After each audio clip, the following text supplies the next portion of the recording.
Welcome to Grace in the Grind, Lindsay's Journey, a raw, real, and radically honest podcast about what it means to keep going when life gets hard. I share unfiltered stories of healing, heartache, and hope, living proof that grace isn't the absence of struggle, it's how we move through it. So whether you're in the thick of it, coming out the other side, or just trying to stay afloat, you belong here. And remember, put on your big girl panties and keep it moving.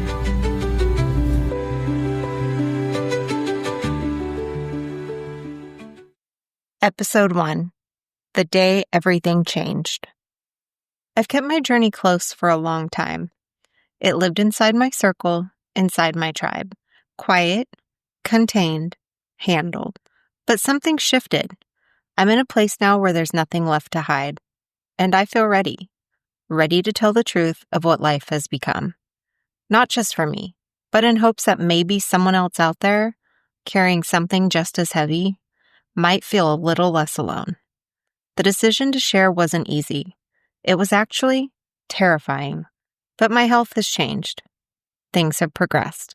And with each change, the stakes feel higher. But so does the urgency to be honest. Even with everything I've faced, I've held on to positivity. I've kept showing up, and I've kept fighting. That part deserves to be seen too. So here I am, not telling my story in a perfectly tied up way, but piece by piece, real, present, unfiltered. Most days are hard. I show up, I do my job, and I do it well. But nearly everything outside of that feels like a battle, emotionally, physically, quietly.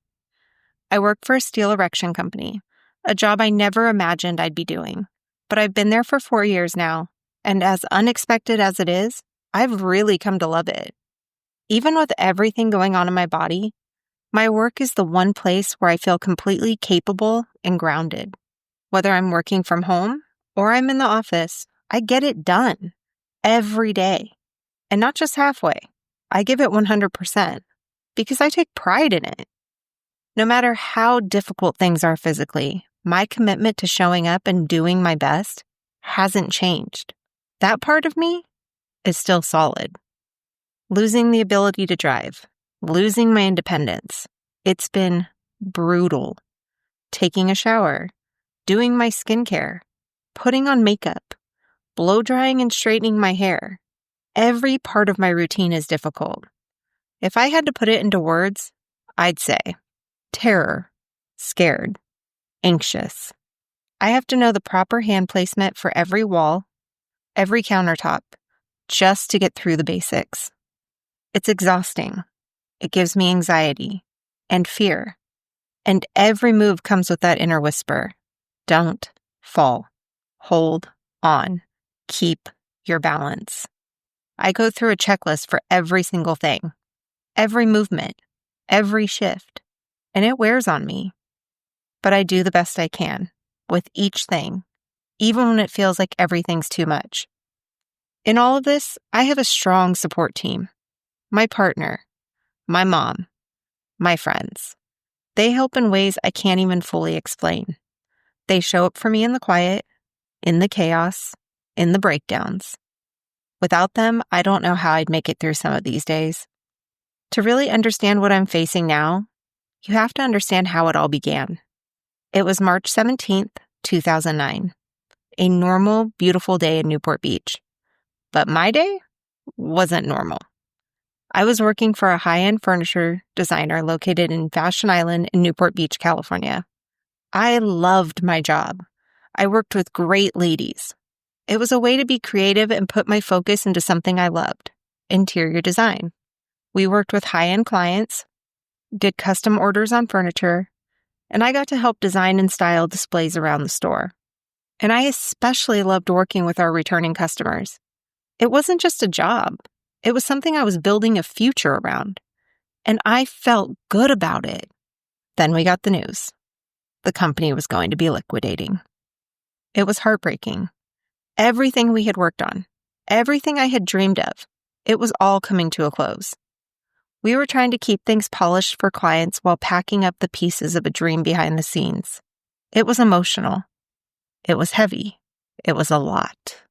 By the time I finished that day, I was already drained, mentally and physically. I remember thinking, at least I get to go have dinner with my family. Something normal, something grounding.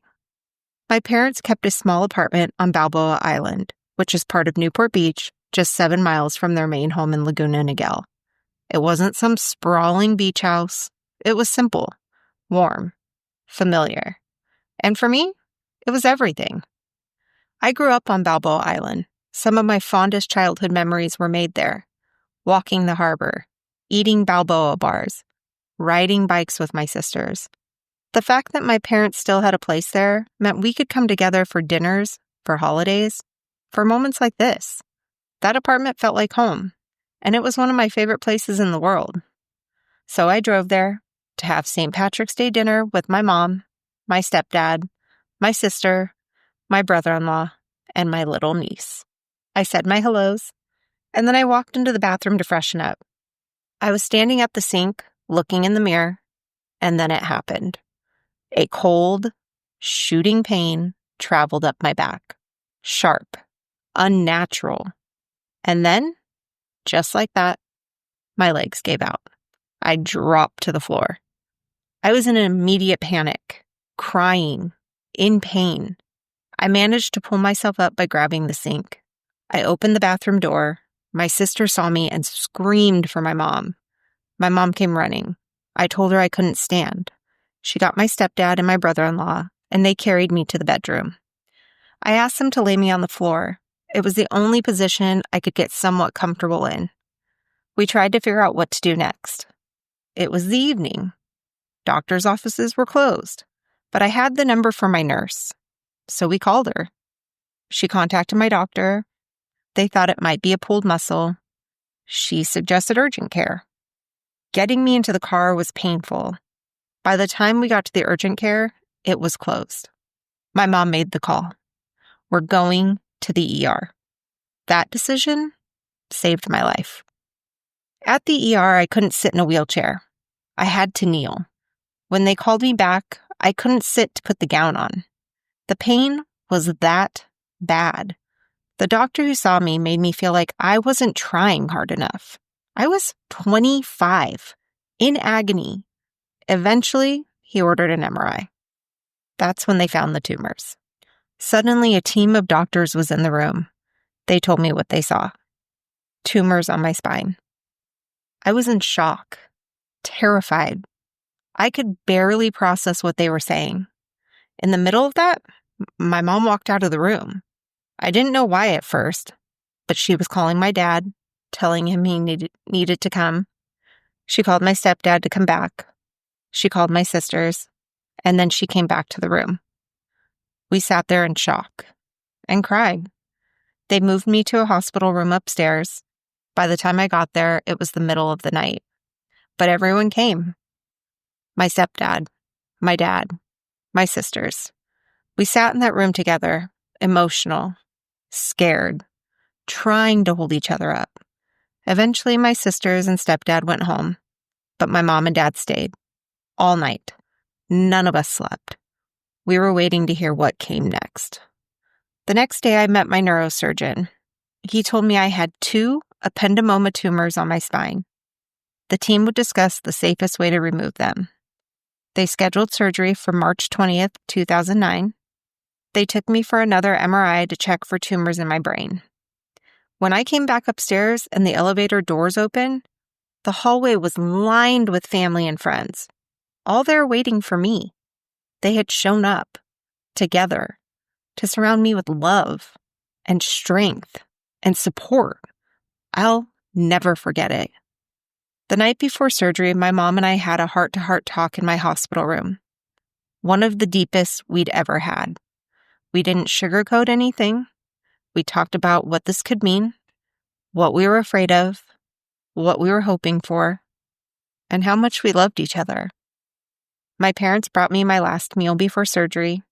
They asked what I wanted. Anything. And I said soup from El Ranchito. It was comforting, familiar.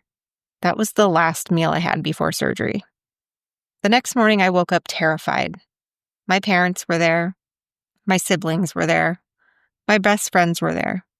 They all came to be with me, to see me before I went back. And that meant everything. My mom walked with me all the way to pre-op. She stayed with me as long as she could. We hugged. We cried.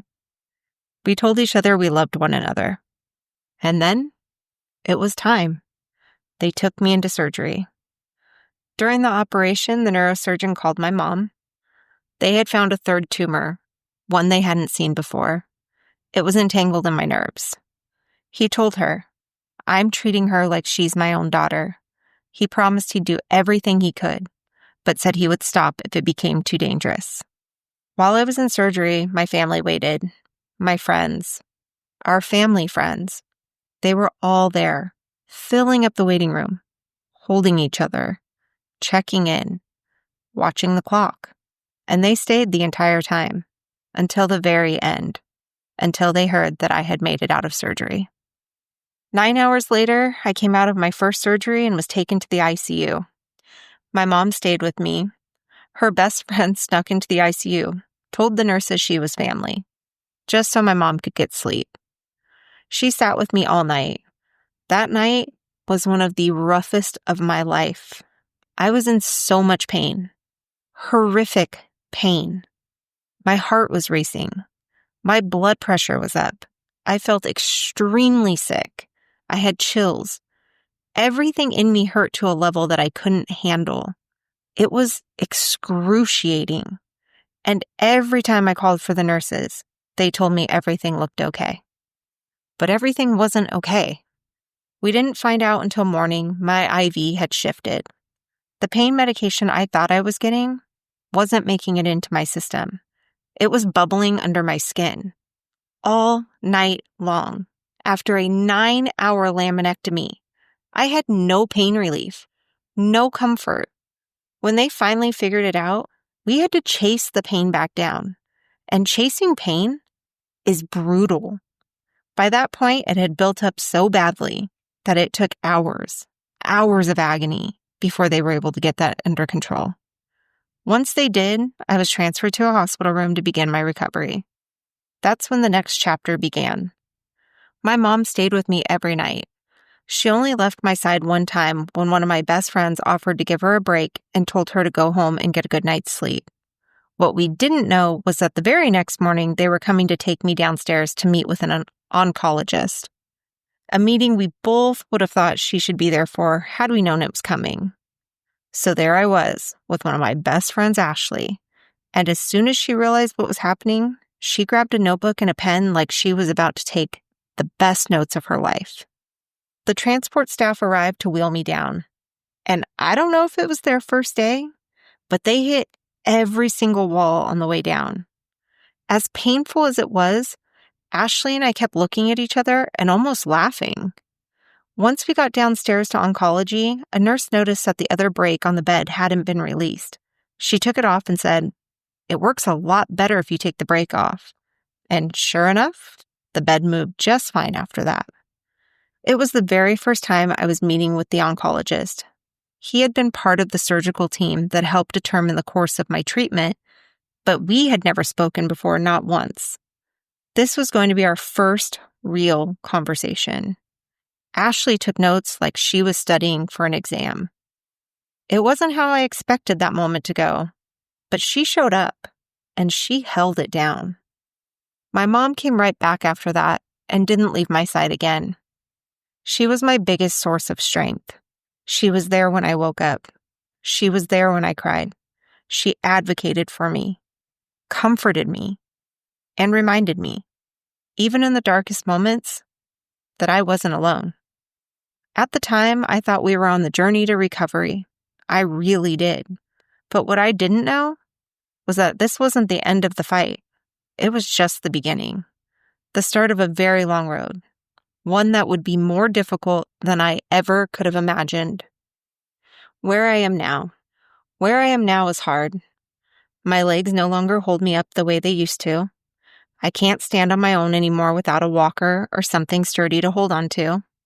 I feel bound to walkers, to wheelchairs, to motorized carts, like I'm tethered to them just to get through the day. It's my muscles. It's my nerves. It's the pain. And yet, I'm still showing up. I'm still doing my best every single day, even when it feels like everything is working against me. So that's where we'll leave it for now, but stay tuned to the journey because this story is just getting started.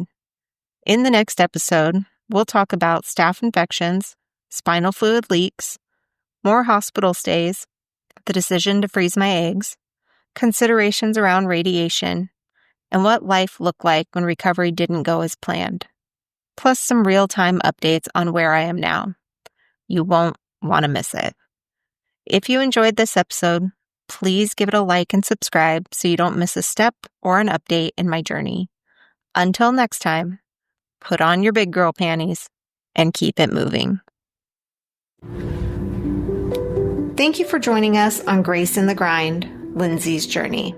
If today's episode spoke to you, share it with someone you love. Leave us a review or send us a message. We're here for you.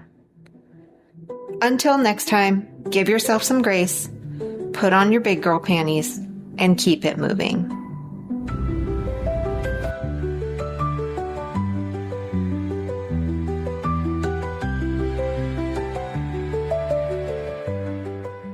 This episode was produced, edited, and directed by Don West Jr.